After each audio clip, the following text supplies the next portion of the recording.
నమస్తే, welcome to Aman news. నా పేరు తరంగిణి. ముందుగా బులెటిన్ లో హెడ్లైన్స్ చూద్దాం. చేస్తామని ఎస్ఈసీ వెల్లడి. బీజేపీపై మంత్రి కేటీఆర్ తీవ్ర స్థాయిలో విమర్శలు. ఈటెల డైరెక్షన్లోని మునుగోడులో రగడ జరిగిందని ఆరోపణ. తన హత్యకు కుట్ర జరుగుతోందని ఈటెల రాజేందర్. రక్తం చిందినా సీఎం కేసీఆర్దే బాధ్యతని వెల్లడి.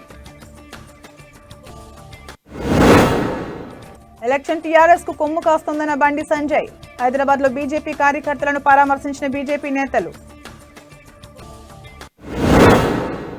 బీహెచ్ఈఎల్, బీఈఎల్ సంస్థల కార్మికులతో రాహుల్ గాంధీ మాటామంతి. ప్రభుత్వ రంగ సంస్థల ప్రైవేటీకరణను అడ్డుకుని తీరుతామని వెల్లడి.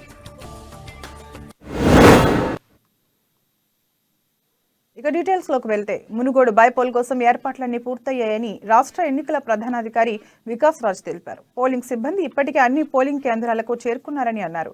ఇక ప్రతి పోలింగ్ సెంటర్లో ప్రిసైడింగ్ ఆఫీసర్, 3 పోలింగ్ అధికారులు ఉండనున్నారు.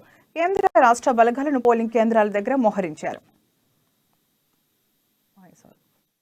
ఏంటంటే కొంత అర్లీగా రావాలి, 5:30కి స్టేషన్కు వచ్చేయాలి.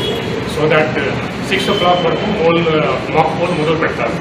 మళ్ళీ డిలే కాకుండా, ఎందుకంటే ఎక్కువ నంబర్ క్యాండిడేట్స్ ఉన్నారు, అందుకని కొంత టైం పడుతుంది అది చేయడానికి. అందుకని వాళ్ళు కూడా కొంత ముందు అర్లీగా వచ్చేసి అక్కడ రెడీగా ఉంటే వాళ్ళు కూడా ఎవిడెన్స్ మాక్ పోల్. సో ఏమైనా ప్రాబ్లం వస్తే దానికి ఎదుర్కోవడానికి మేము రెడీగా ఉన్నాం. ఫస్ట్ టైం ఈసారి మొత్తం కంట్రోల్ రూమ్లో సెంట్రల్గా దాన్ని పెట్టి సిమ్ సిస్టమ్ పెట్టి all video cameras that are there with squad. Polling కేంద్రాల్లో వెబ్ కాస్టింగ్ సెటప్స్ పూర్తయ్యాయని, లైవ్ సిగ్నల్ అందుబాటులోకి వచ్చిందని వికాసరాజ్ చెప్పారు. ప్రతి చోట కొన్ని ఈవీఎంలను రిజర్వ్ లో పెట్టామన్నారు.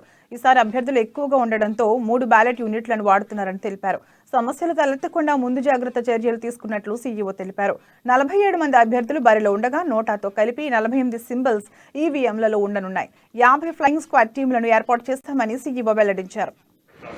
మళ్ళీ డిలే కాకుండా, ఎందుకంటే ఎక్కువ నంబర్ క్యాండిడేట్స్ ఉన్నారు, అందుకని కొంత టైం పడుతుంది అది చేయడానికి. అందుకని వాళ్ళు కూడా కొంత ముందు అర్లీగా వచ్చేసి అక్కడ రెడీగా ఉంటే వాళ్ళు కూడా ఎవిడెన్స్ మాక్ పోల్. సో ఏమైనా ప్రాబ్లం వస్తే దానికి ఎదుర్కోవడానికి మేము రెడీగా ఉన్నాం.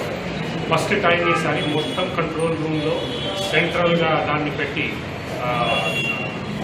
సిమ్ సిస్టమ్ పెట్టి all video cameras that are there with squads అన్నింటినీ సెంట్రల్ కంట్రోల్. బీజేపీపై మంత్రి కేటీఆర్ తీవ్ర స్థాయిలో విమర్శలు చేశారు. ఎమ్మెల్యే ఈటెల రాజేందర్ డైరెక్షన్లోని మునుగోడు నియోజకవర్గంలోని పలివెలలో టీఆర్ఎస్ కార్యకర్తలపై దాడి జరిగిందని మంత్రి కేటీఆర్ ఆరోపించారు. రాష్ట్రంలో బీజేపీ ఆగడాలు పెరిగిపోతున్నాయని మండిపడ్డారు.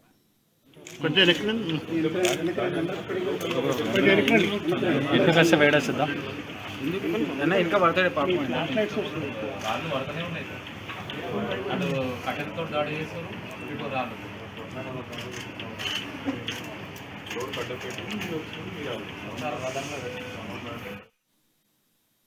ఎన్నికల సమయంలో కావాలనే కాషాయ నేతలు హింసను రెచ్చగొడుతున్నారని ఆగ్రహం వ్యక్తం చేశారు. ఇది సరైన పద్ధతి కాదని సూచించారు. ఢిల్లీ నుంచి వచ్చిన ఆదేశాలతోనే రాష్ట్రంలో శాంతి భద్రతల సమస్యలు సృష్టించేందుకు ప్రయత్నం చేశారన్నారు. పల్లెవెలలో టీఆర్ఎస్ కార్యకర్తలపై బీజేపీ శ్రేణులు రాళ్లు, కర్రలతో దాడి చేశారని మంత్రి కేటీఆర్ తెలిపారు. దాడికి సంబంధించిన వీడియోలు, ఫోటోలు తమ దగ్గర ఉన్నాయన్నారు. ఈటెల రాజేందర్, పిఏ మహేష్ స్వయంగా రాళ్ల దాడికి పాల్పడ్డారని చెప్పారు.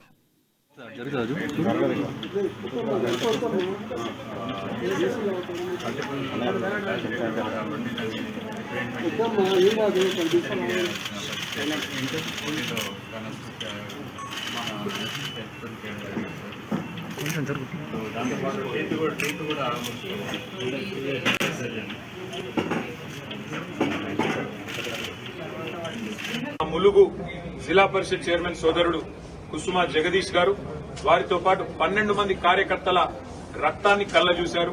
12 మంది కార్యకర్తల తలలు పగలగొట్టి వారి మీదకి రాళ్ల దాడి చేసి, కర్రలతో దాడి చేసి, ఈరోజు తెలంగాణ రాష్ట్ర సమితి నాయకులు, కార్యకర్తల యొక్క రక్తాన్ని వాళ్ళు చవి చూడడం జరిగింది. మొత్తం ఫోటోలున్నాయి, వీడియోలున్నాయి. ఎవరి మీద దాడి చేసినారు, ఎవరు కర్రలతో దాడి చేసినారు, ఎవరు రాళ్లతో కొట్టినారని వీడియోలు కూడా స్పష్టంగా ఉన్నాయి. అందులో ఈటెల రాజేందర్ గారి పిఏ స్వయంగా నరేష్ అనే వ్యక్తి, ఆయన కూడా రాళ్లతో దాడి చేసిన ఫోటోలు కూడా స్వయంగా మొత్తం ప్రూఫ్ తో సహా ఉన్నాయి. ఇక్కడ ఎట్లా ఉందంటే ఉల్టా చోర్ కొత్వాల్కో డాంటే అన్నట్టు దాడి చేసింది వాళ్ళు, రెచ్చగొట్టింది వాళ్ళు. మరి ఈరోజు మా పార్టీకి మేము మా ప్రచారం చేసుకుంటుంటే మా మీద పడి దాడి చేసి మా రక్తం చూడడమే కాకుండా మళ్ళీ సానుభూతి కోసం నాటకాలు ఆడుతున్నది వాళ్ళే. ఇది నిజంగా కూడా మంచిది కాదు. ఒకసారి దయచేసి నేను భారతీయ జనతా పార్టీ నాయకులకు చెప్తా ఉన్నా, మీరు పిడికెడంత మంది ఉన్నారు. మరి ఇక్కడ 60 లక్షల మంది కార్యకర్తలు ఉన్న పార్టీ టీఆర్ఎస్ పార్టీ. నలుగురు చిల్లర మల్లర మాటలు మాట్లాడి, చిచోర మాటలు మాట్లాడి, రెచ్చగొట్టి అక్కడ ఉండే పరిస్థితుల్లో మా నాయకులు సిద్ధంగా లేరు. పాపం వాళ్ళ పార్టీకి వాళ్ళు బైక్ ర్యాలీ చేసుకుని రోడ్ షోకి పోతా ఉంటే ముందే సిద్ధం చేసుకున్న ప్రణాళిక ప్రకారం రాళ్ల దాడి చేసి రక్తాన్ని ప్రజాస్వామ్యబద్దంగా కొన్ని గెలిచాము, కొన్ని ఓడిపోయాం. కానీ అల్టిమేట్ గా ఎక్కడ కూడా హింసకు తావివ్వని పార్టీ టీఆర్ఎస్. కానీ ఈరోజు ఎప్పుడైతే ఈ భారతీయ జనతా పార్టీ నాయకులు వారి ఆగడాలు, ముఖ్యంగా ఈరోజు కావాలని ఎన్నికల సమయంలో ఒక డిజైన్ ప్రకారం, ఒక పద్ధతి ప్రకారం, ఒక ప్రణాళిక ప్రకారం హింసను రెచ్చగొట్టాలి, శాంతి భద్రతల సమస్య తెలంగాణలో సృష్టించాలి అనే వ్యూహం ఏదైతే పైనుంచి ఢిల్లీ నుంచి వస్తా ఉందో దానికి అనుగుణంగానే నిన్న మునుగోడు మండలం పలివెలలో పెద్ద ఎత్తున ఈటెల రాజేందర్ గారి నాయకత్వంలోని భారతీయ జనతా పార్టీ కార్యకర్తలు, మా నాయకులైన బల్లా రాజేశ్వరరెడ్డి గారు, ఎమ్మెల్సీ గారు, అదేవిధంగా మా ములుగు జిల్లా పరిషత్ చైర్మన్ సోదరుడు కుసుమ జగదీష్ గారు, వారితో పాటు 12 మంది కార్యకర్తల రక్తాన్ని కళ్ళ చూశారు. 12 మంది కార్యకర్తల తలలు పగలగొట్టి వారి మీదకి రాళ్ల దాడి చేసి, కర్రలతో దాడి చేసి. బీజేపీ ఎమ్మెల్యే ఈటెల రాజేందర్ తెలంగాణ ప్రభుత్వంపై అసత్య ఆరోపణలు చేస్తున్నారని మంత్రి జగదీష్ రెడ్డి మండిపడ్డారు. కౌరవుల పక్కన ఉండి ధర్మయుద్ధం గురించి మాట్లాడుతున్నారని విమర్శించారు. టీఆర్ఎస్ ప్రభుత్వాన్ని 2 ఏళ్లుగా ఈటెల ఇబ్బంది పెడుతున్నారని ఆయన ఆరోపించారు.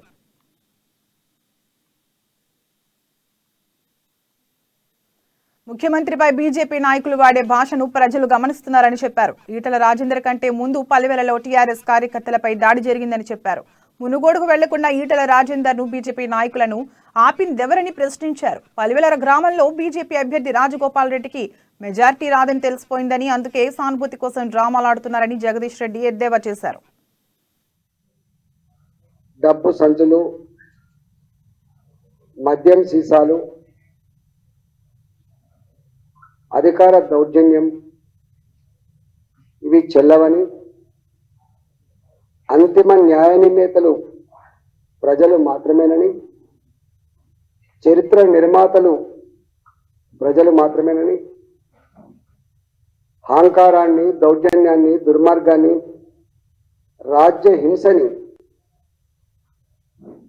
బొందపెట్టగలిగే శక్తి, ఓడించగలిగే శక్తి ప్రజలకు మాత్రమే ఉంటుందని చెప్పి చాటి చెప్పినటువంటి రోజు.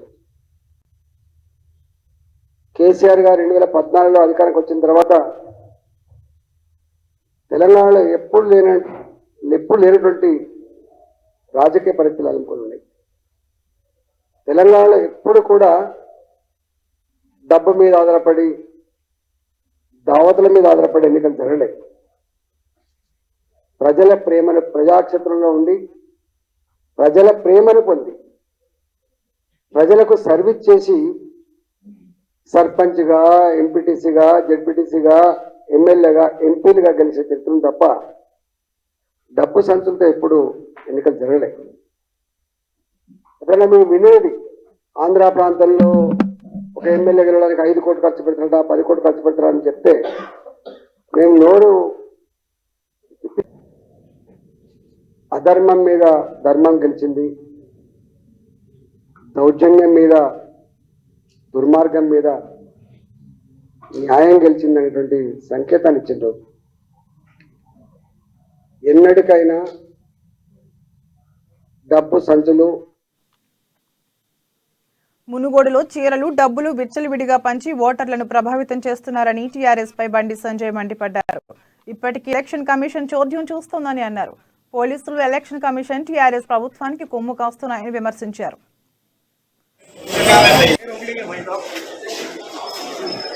नहीं उधर जगह रहती है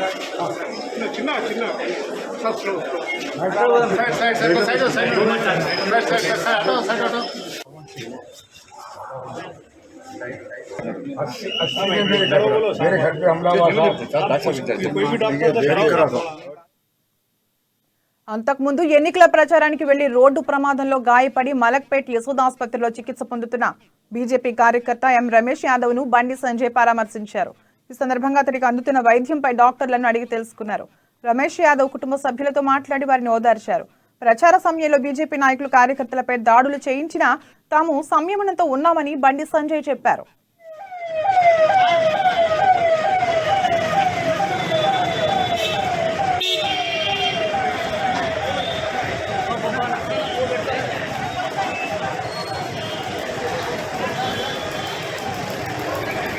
రాత్రి కూడా చాలా మంది ఎమ్మెల్యేలు మంత్రులు అక్కడే అడ్డపడాయించారు.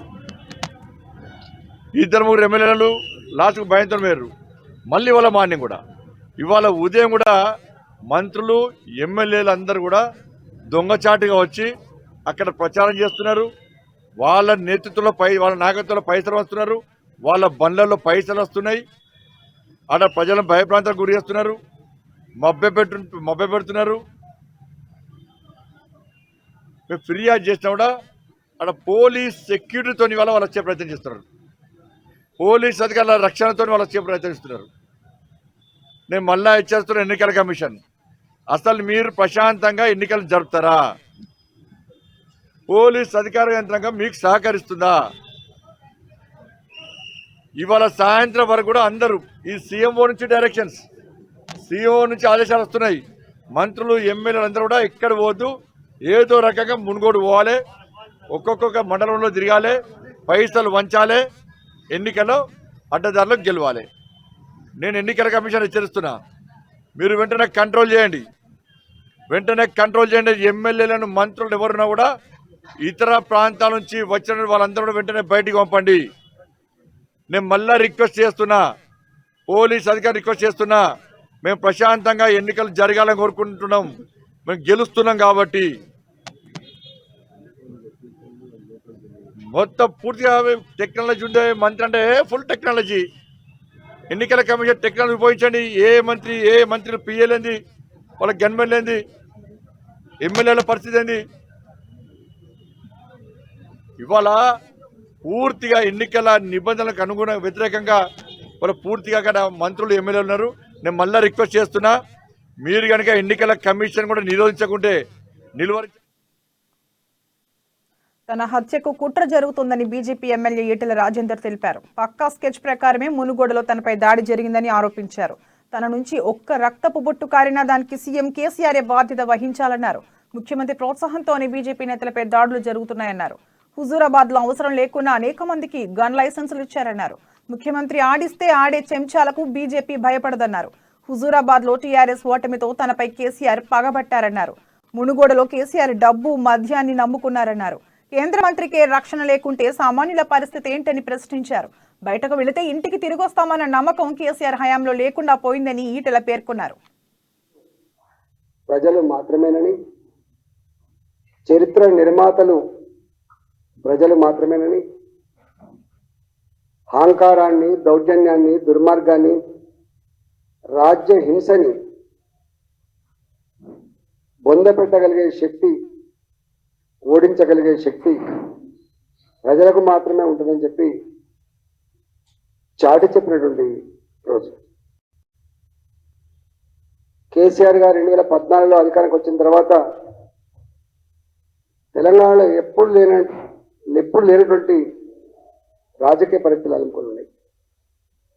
తెలంగాణలో ఎప్పుడు కూడా డబ్బు మీద ఆధారపడి, దావతుల మీద ఆధారపడి ఎన్నికలు జరగలేదు. ప్రజల ప్రేమను, ప్రజాక్షేత్రంలో ఉండి ప్రజల ప్రేమను పొంది ప్రజలకు సర్వీస్ చేసి సర్పంచ్గా. ప్రభుత్వ రంగ సంస్థల ప్రైవేటీకరణను అడ్డుకుని తీరుతామని కాంగ్రెస్ నేత రాహుల్ గాంధీ వెల్లడించారు. భారత్ జోడో యాత్రలో భాగంగా ఆయన BHEL, BEL సహా పలు సంస్థల కార్మికులతో ముచ్చటించారు. ప్రభుత్వ రంగ సంస్థలను కేంద్రం ప్రైవేట్ పరం చేస్తుందనే భయం కార్మికుల్లో ఉందన్నారు.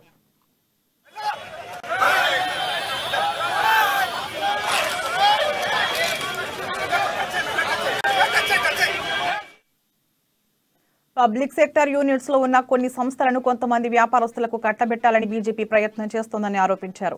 ఎయిర్పోర్ట్లు, పోర్ట్లు, ఎల్ఐసి, టెలికాం, పైప్ లైన్స్ ఇలాంటి ఎన్నో విభాగాలను కేంద్రం ప్రైవేట్ పరం చేస్తుందని విమర్శించారు.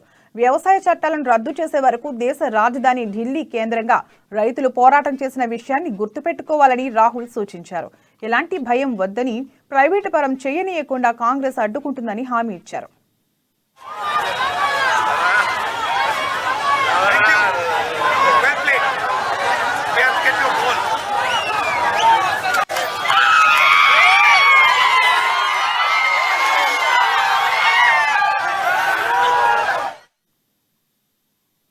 మునుగోడు నియోజకవర్గం పలువెలలో హుజూరాబాద్ ఎమ్మెల్యే ఈటెల రాజేందర్ పై దాడికి పాల్పడిన మోకపై చర్యలు తీసుకోవాలని రాష్ట్ర ఎన్నికల సంఘానికి ఫిర్యాదు చేశారు బీజేపీ నేతలు. ఈ సందర్భంగా ఎస్ఈసీకి వినతిపత్రం అందించారు.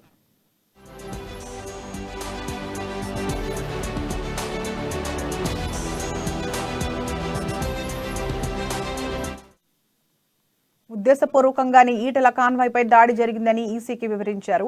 మంత్రుల ప్రోద్బలంతోనే దాడికి పాల్పడ్డారని బీజేపీ నేతలు తెలిపారు. ఈ కార్యక్రమంలో మాజీ ఎమ్మెల్యే నల్లు ఇంద్రసేనారెడ్డి, రాష్ట్ర కార్యదర్శి డాక్టర్ ప్రకాష్ రెడ్డి, రాష్ట్ర అధికార ప్రతినిధి శ్రీ ఎన్వి సుభాష్ పాల్గొన్నారు.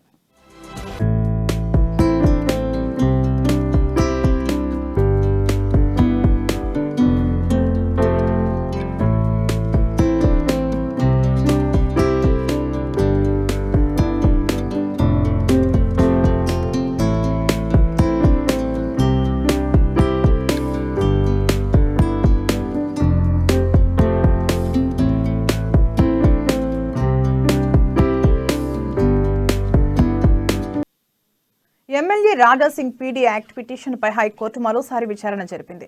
తెలంగాణ ప్రభుత్వం దాఖలు చేసిన కౌంటర్ అడ్వకేట్ జనరల్ బిస్ ప్రసాద్ వాదనలు వినిపించారు. రాజాసింగ్ పై నిబంధనల ప్రకారమే పీడీ యాక్ట్ నమోదైందని హైకోర్టుకు తెలిపారు.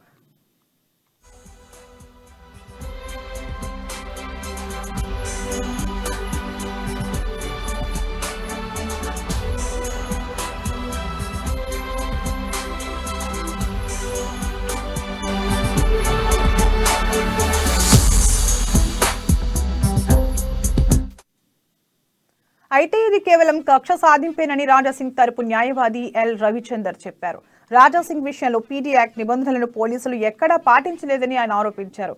ఇక తదుపరి విచారణను హైకోర్టు రేపటికి వాయిదా వేసింది. రేపు మరోసారి బిస్ ప్రసాద్ వాదనలు వినిపించనున్నారు.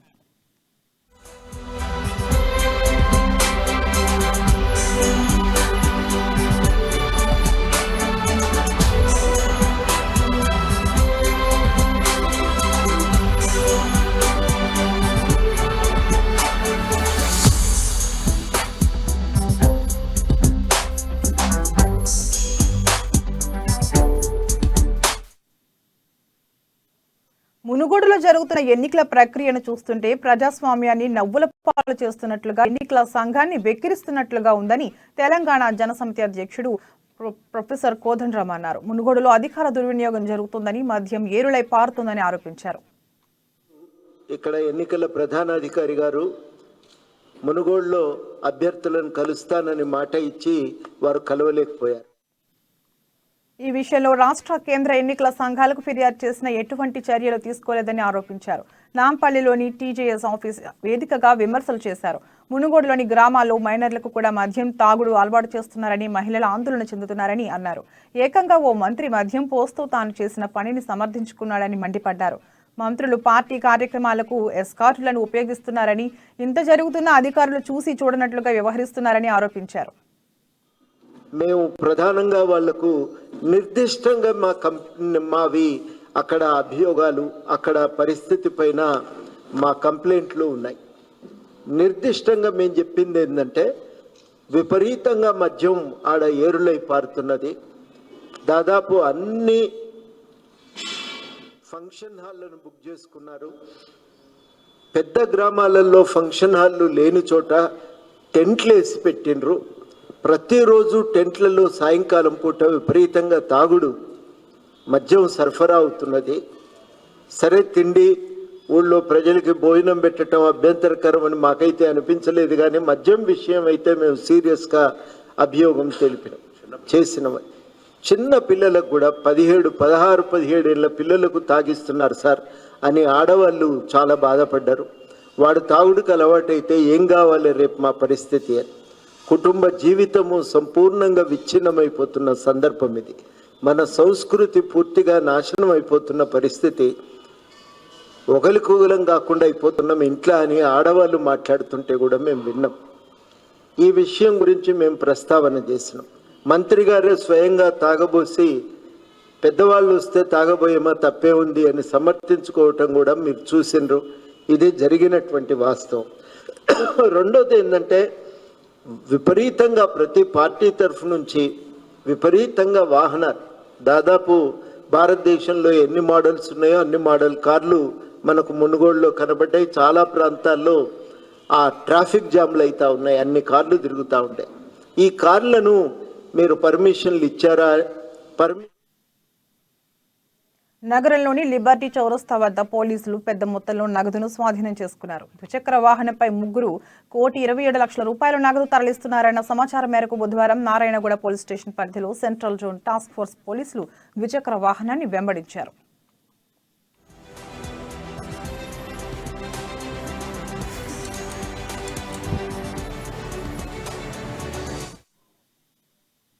లిబర్టీ చౌరస్తాలో వాహనాన్ని ఆపి తనిఖీ చేయగా వారి వద్ద నగదు లభ్యమైందని సిఐ శ్రీనివాసరెడ్డి తెలిపారు.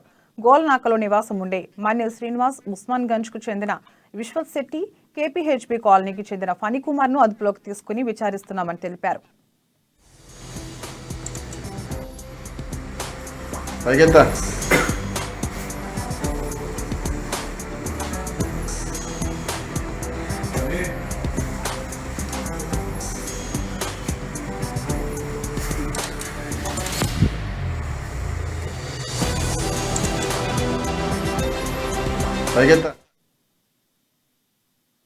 భారతీయ రైల్వే ప్రధాన రైల్వే స్టేషన్లను అభివృద్ధి చేస్తోంది. ప్రయాణికులకు ప్రపంచ స్థాయి సౌకర్యాలను అందిస్తోంది. అందులో భాగంగా తెలంగాణ రాజధానిలోని సికింద్రాబాద్ రైల్వే స్టేషన్ కూడా ఎయిర్పోర్ట్ తరహా సౌకర్యాలతో అభివృద్ధి చేయనుంది. దక్షిణ మధ్య రైల్వే పరిధిలోని సికింద్రాబాద్ రైల్వే స్టేషన్ను ఆధునిక హంగులతో పునరాభివృద్ధి చేయనుంది. భారతీయ రైల్వే ఇందుకోసం ₹669 కోట్ల ఖర్చు చేయనుంది. దీనికి సంబంధించిన మరిన్ని వివరాలు మా ప్రతినిధి కీర్తన అందిస్తారు. అవుట్స్కట్లో ఉంటేనే బెటర్. అది ఎయిర్పోర్ట్ సంబంధించింది అంటే ఏంటిదంటే సిటీ మధ్యలో ఉండి అవుట్స్కట్లోనే ఉండాలి. అది అంటే కన్వీనియంట్గా ఉంటుంది. పబ్లిక్ కూడా ఏంటిదంటే పోనీకి రానికి సౌకర్యం కూడా బాగున్నది. ఇప్పుడు ఇక్కడ ఏంటిదంటే సిటీ లోపల అంటేనేమో ఇప్పుడు కొన్ని వేల కుటుంబాల్లో ఏంటిదంటే వస్తా పోతూ ఉంటారు. సెంటర్లో పెడితే ఏంటిదంటే ఇబ్బంది అవుతుంది. స్టేషన్ డిస్మెంటల్ చేయడంలో ఉపయోగం ఉంది, నష్టం ఉంది. పబ్లిక్ ఉపయోగం కూడా ఉంటుందని నా ఒపీనియన్ ఉంటుంది. ఎందుకంటే ఎయిర్ బస్ అనేది డైరెక్ట్గా ఓల్డ్ ఏజ్ వాళ్ళు వీళ్ళు డైరెక్ట్గా ఇక్కడ ఎక్కేసి వెళ్ళడానికి అవకాశం ఏర్పడుతుందని నా ఉద్దేశం. మంచిగా జరుగుతుంది అనుకుంటాను. పబ్లిక్ అయితే నష్టమేం జరగదని నా యొక్క ఒపీనియన్ అమ్మా. అంటే దీనికి ఇంకా 3 years టైం పడుతుంది అని చెప్పి 3 years కూడా పట్టచ్చు.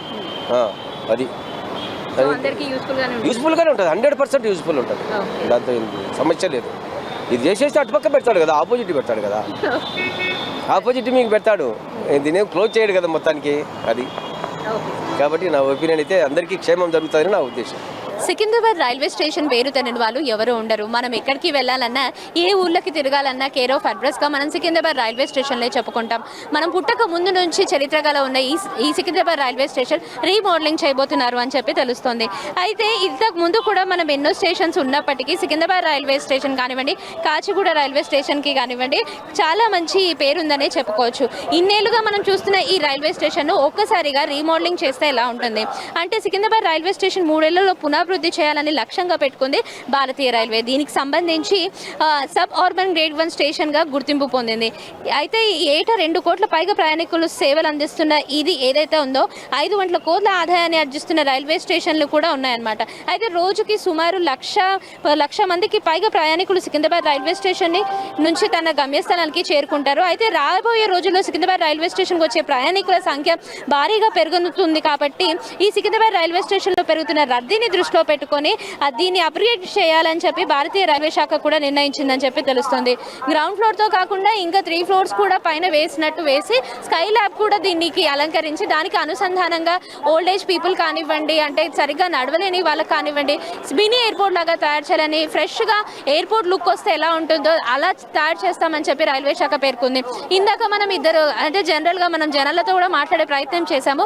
రైల్వే స్టేషన్ని పూర్తిగా కూల్చేయడం లేదు, కానీ అంటే ఇక్కడ ఉన్న పరిసరాలని ఇంకాస్త పరిశుభ్రంగా ఇంకాస్త అంటే టెక్నాలజీతో వాడుకొని దాన్ని కాస్త పర్మనెంట్గా లుక్ వైజ్ చూడడానికి ఎయిర్పోర్ట్ లాగా ఉండేలాగా తయారు చేస్తున్నారని చెప్పి తెలుస్తుంది. ఇన్ కేస్ నిజంగా ఇక్కడ ఎయిర్పోర్ట్ పడ్డా కూడా కొంతమంది అయితే ఈ మధ్య అంటే సికింద్రాబాద్ రైల్వే స్టేషన్ మధ్యలో ఎయిర్పోర్ట్ ఏంటి అన్నట్టుగా మాట్లాడారు. మరికొంతమంది నిజంగా ఎయిర్పోర్ట్ లాగా తయారు చేసిన ఎయిర్పోర్టే వచ్చినా కూడా దానికి ఏం ప్రాబ్లం ఉండదు, ప్రజలందరికీ కూడా యూస్ఫుల్ గానే ఉంటుందని చెప్పి తెలియజేశారు. ఇది ఇప్పటి వరకు ఉన్న అప్డేట్. కెమెరామెన్ సాంబశివతో కీర్తన, అమ్మ న్యూస్.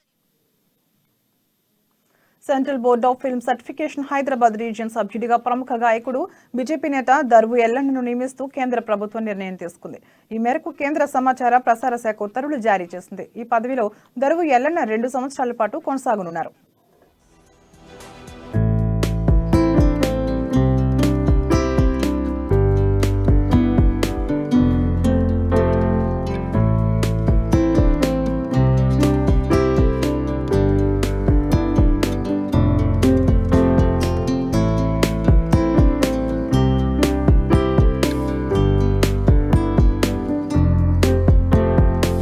ఎల్లన్న ఉస్మానియా యూనివర్సిటీలో ఎంఏ ఎకనామిక్స్ PhD పూర్తి చేశారు. ఆ సమయంలోనే ఆయన విద్యార్థుల సమస్యలపై పోరాడారు. కళాకారుల కుటుంబం నుంచి వచ్చిన ఎల్లన్న తెలంగాణ ఉద్యమంలో తన పాటలతో ప్రజలను ఉత్తేజితులు చేశారు. రాజకీయాల్లోకి వచ్చిన ప్రారంభంలో దర్వు ఎల్లన్న కాంగ్రెస్ లో చేరారు. ఇటీవల ఆయన బీజేపీలో చేరారు. ఎల్లన్న సేవలను గుర్తించిన పార్టీ సెన్సార్ బోర్డు సభ్యుడిగా అవకాశం కల్పించింది.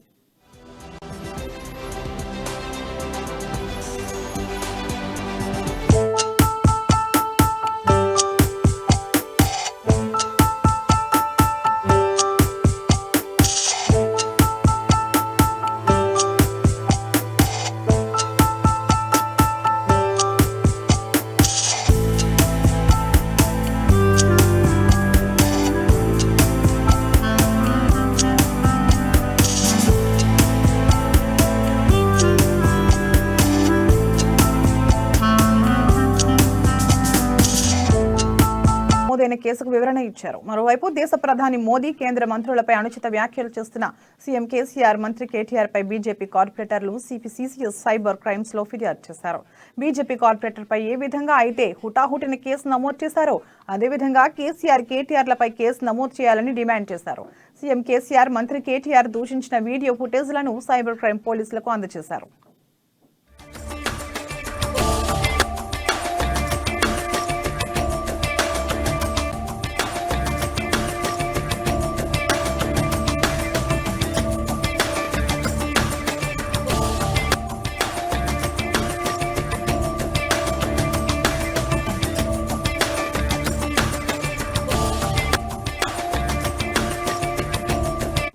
ఓకే, ఈరోజు తెలంగాణ రాష్ట్రంలో ఒక అరాచక పాలన నడుస్తుంది, ఒక నియంత పాలన నడుస్తుంది అంటానికి నిదర్శనం ఈరోజు భారతీయ జనతా పార్టీ కార్పొరేటర్ అయినటువంటి ఆకుల శ్రీవాణి గారు మొన్న ఫామ్ హౌస్లో నలుగురు ఎమ్మెల్యేల కొనుగోలు డ్రామా పైన ఒక చిన్న వీడియో చేసి పెట్టిన దానికి ట్విట్టర్ టిల్లు అంటే వెంటనే భుజాలు తడుపుకున్నటువంటి ఐటీ మినిస్టర్ కేటీఆర్ గారు ఒక కేసు పెట్టించి ఆగమేఘాల పైన మొన్న రాత్రి వీడియో పెడితే ఈరోజు పొద్దునే నిన్న సాయంత్రం పెట్టిన వీడియోకి ఈరోజు పొద్దునే వచ్చి ఎర్లీ అవర్స్లో మరి వాళ్ళకి 41 year నోటీస్ ఇచ్చారు. మేము అడుగుతూ ఉన్నాం, ఈరోజు ఈ ముఖ్యమంత్రి నీ భాష ఏంది? ఈరోజు కేంద్ర మంత్రి కిషన్ రెడ్డి గారిని పట్టుకొని ఒక రండా మినిస్టర్ అన్నావు కదా, మరి దానిపైన ఎందుకు కేసు పెట్టకూడదు? బండి సంజయ్ గారిని ఇదే టీఆర్ఎస్ నాయకులు TPCC అధ్యక్షులు స్టేషన్కి వచ్చాము. కేసీఆర్ తను చేసే తప్పులని కప్పబిచ్చుకోవడానికి మేము వాళ్ళని ప్రశ్నిస్తున్నాం, అంటే మమ్మల్ని భయపెట్టడానికి, మమ్మల్ని ప్రశ్నించకుండా చేయడానికి అని చెప్పి తన తప్పులని దాచిపెట్టుకోవడానికి మేము ఏమి చేసినా చిన్న పెద్ద ఏది మాట్లాడినా సరే వాటి మీద కేసులను పెట్టి మమ్మల్ని ఏదో భయభ్రాంతులని గురి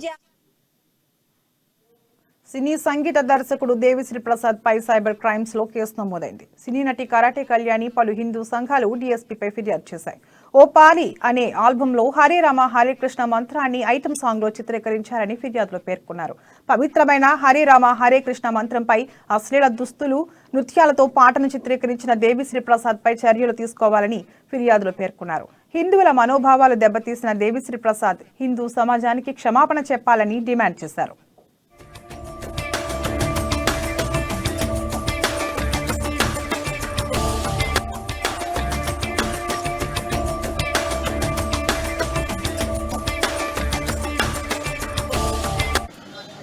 మాట్లాడతారా మీరు? అందరికీ నమస్తే. హిందూ బంధువులందరికీ జై శ్రీరామ్, భారత్ మాతకి జై.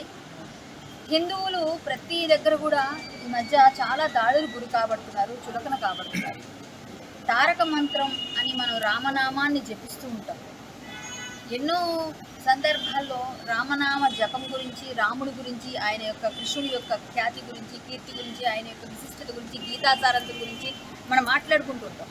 అలాంటిది సింపుల్గా అందరికీ ముక్తి మార్గం ఏదంటే హరే రామ హరే కృష్ణ మంత్రాన్ని జపించండి అని మనం బోధిస్తూ ఉంటాం. అంత చిన్న చిన్న మంత్రాల్లో ఎంతో నిగూఢ అర్థాలు దాగి ఉన్నాయి మన హిందూ ధర్మంలో.